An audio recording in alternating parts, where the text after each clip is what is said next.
Halo, saya Izat Abidi. Saya mahasiswa Magister Manajemen Universitas Gadjah Mada. Saya akan berbagi mengenai salah satu mata kuliah yang saya tempuh, yaitu Leadership Communication, dan bagaimana relevansi kuliah ini dengan pekerjaan sehari-hari saya. Kuliah ini menggunakan buku yang dikarang oleh seorang profesor komunikasi dan literatur dari Rice University, Deborah Barrett, dengan judul yang sama, yaitu Leadership Communication. Nah, dari judul ini kita bertanya-tanya, apakah itu leadership communication? Nah, penjelasannya adalah sebagai berikut, bahwa kepemimpinan atau leadership itu tidak lepas dari komunikasi, karena seorang pemimpin itu butuh menyampaikan perintah atau arahannya kepada subordinat atau bawahannya dengan media komunikasi itu. Nah, bagaimana kepemimpinan yang baik itu? Nah, kepemimpinan yang baik itu tidak hanya transaksional saja, tapi harus juga transformasional, artinya membawa perubahan. Nah, kemudian di lain hal, bagaimana komunikasi yang baik itu?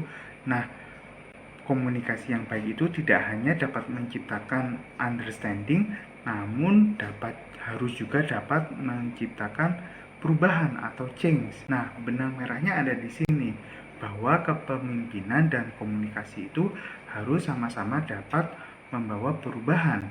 Nah, bagaimana membawa perubahan itu, atau bagaimana pemimpin melakukan komunikasi yang baik? Nah, Aristoteles menjelaskan bahwa daya tarik pembicara itu terdapat 3 aspek.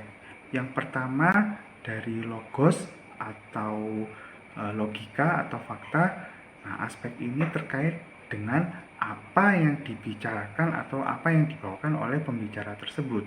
Kemudian aspek yang lainnya adalah pathos atau emosi atau perasaan. Aspek ini terkait dengan bagaimana pembicara itu membawakan pesan tersebut.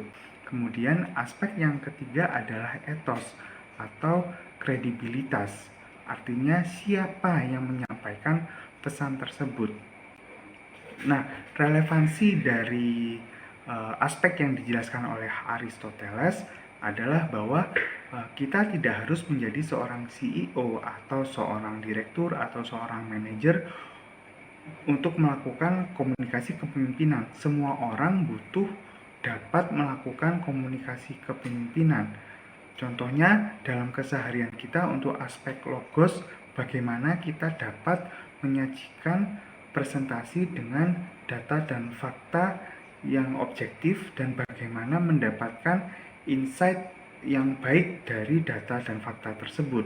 Kemudian untuk aspek pathos, yaitu bagaimana kita dapat menyajikan presentasi dengan baik dan dengan lancar itu. Kemudian dari aspek selanjutnya yaitu aspek ethos, bagaimana kita memiliki kredibilitas agar dapat menyajikan presentasi tersebut dan dipercaya oleh pendengar gitu.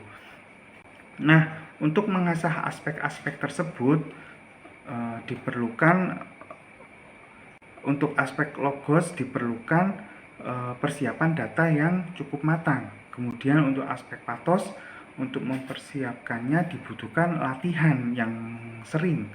Kemudian untuk aspek ethos dibutuhkan kredibilitas, artinya kita dibutuhkan jam terbang untuk memperoleh kredibilitas tersebut.